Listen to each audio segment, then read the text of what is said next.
Hello, welcome to 10 at 10. My name is Michael Ramage. I am the director of the Cyber Education and Research Center at Murray State University, and welcome back to 10 at 10. 10 at 10 is brought to you through a partnership between Murray State University, Grow West, the Technology Council of West Kentucky, KY Innovation, and our local partner, Sprocket Innovation in Paducah, and the Kentucky Innovation Station in Madisonville.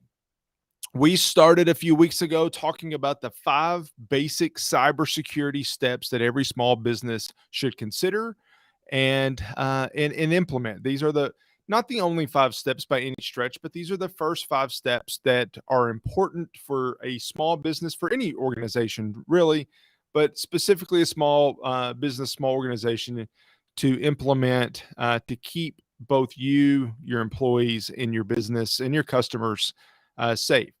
So we started off talking about we got to have a security policy. We can't do anything if we don't know what the plan is. We have to make sure we improve passwords. We talked about using two-factor authentication, using password vaults, we talked about strong passwords. Last week we talked about improving user education and how we make sure that our employees, that our users understand what phishing attempts look like and how they can be part of that security solution as well. And this week, we're going to talk about auditing and assessment. Not an exciting topic, not one that a lot of folks want to talk about necessarily, but it's actually a really important piece. You'll hear it talked about in a couple of different ways. You'll hear the term assessment, you'll hear the term audit, you'll hear a security test, you'll hear it referred to a lot of different ways. But let me say the bottom line of whichever term you want to use or whichever approach that you want to take is that if we don't test and see and assess and audit and check our systems to see if we're actually doing what we think we're doing, we won't know that we're actually doing it until we have a data breach. So we've got to assess, we've got to make sure that we're doing what we think we are. So the first type is a security assessment, an IT security assessment. An IT assessment is a check typically in advance of or in preparation for a security audit. That may be internal, that may be a third-party person or a third-party team. It's a high look at compliance. But so if we think, and let me give an example.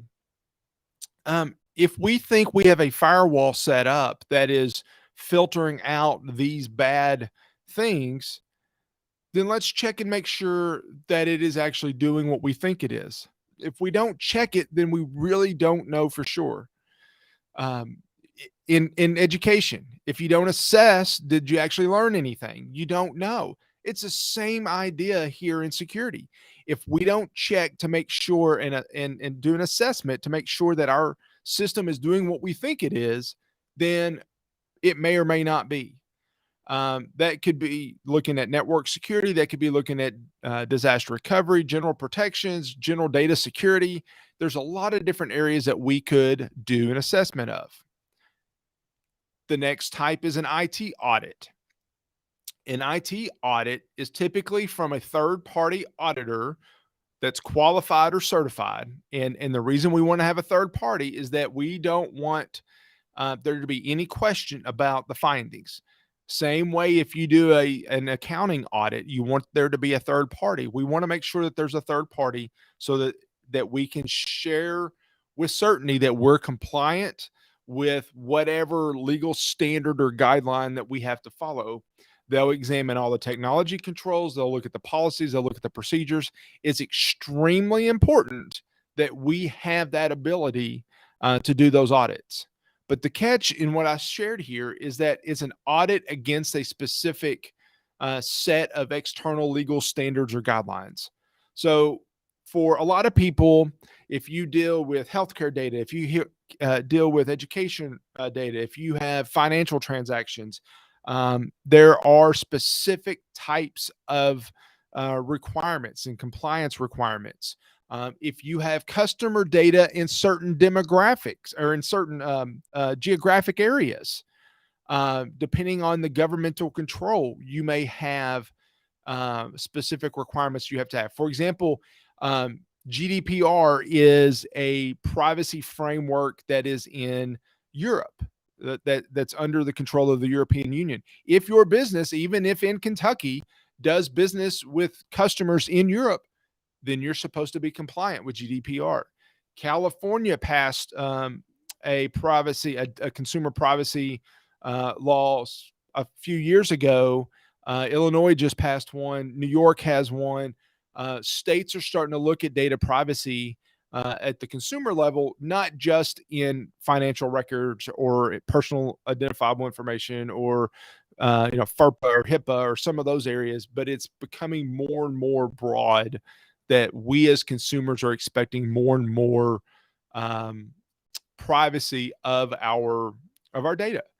So, how do you show that you are compliant with HIPAA? We can't, a third party or a government entity can't take your word for it. So if you say, yeah, I've got a firewall, trust me, that's not going to work. You've got to have some sort of documentation to show that you've had an audit and that these were the findings of the audit, that you're doing it the proper way. So that gets a little bit complicated. There's one that is that Nist, the National Institute of Standards and Technology, put together a couple years ago. It's been evolving over time, and it's one that is used quite a bit. But it has a cybersecurity framework that a lot of entities are starting to use because it's easy to talk about. It's got identify, protect, detect, respond, recover, and it kind of breaks down the cybersecurity world into that framework. It works really well. It's a living document. It's adaptable to a lot of industries and technologies. It's based on international standards, and I'll show that in just a second. And it's guided by a lot of different perspectives. So it's a great one if you're not under HIPAA, if you're not under FERPA, if you're not under some sort of external legal requirement based on your industry, then I would highly recommend that you think about this Nist framework. It works well. And this is just an example. They break it down so that there's a function, which I talked about, those 5 areas.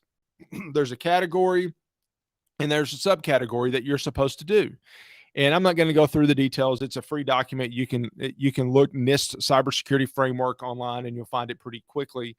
But there are 5 functions, 23 categories, 108 subcategories. But in every category and subcategory, they reference a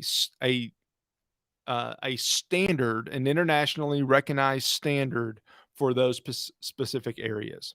So if you're following that NIST framework, then you are also following a number of international standards that are important to follow as well. It's a great way to do it. I highly recommend it.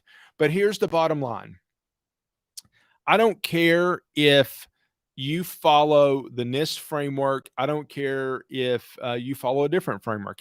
Now, if you're legally required to follow a framework, obviously you're going to have to follow that framework. But I don't particularly care which framework you're following. Here's what I care about. I care about you do it.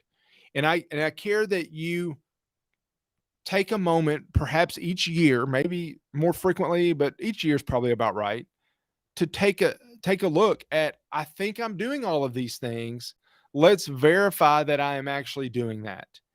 If you don't verify that, whether it's formally or informally, then there could be a problem. There could be some really obvious things that you thought were being covered that aren't.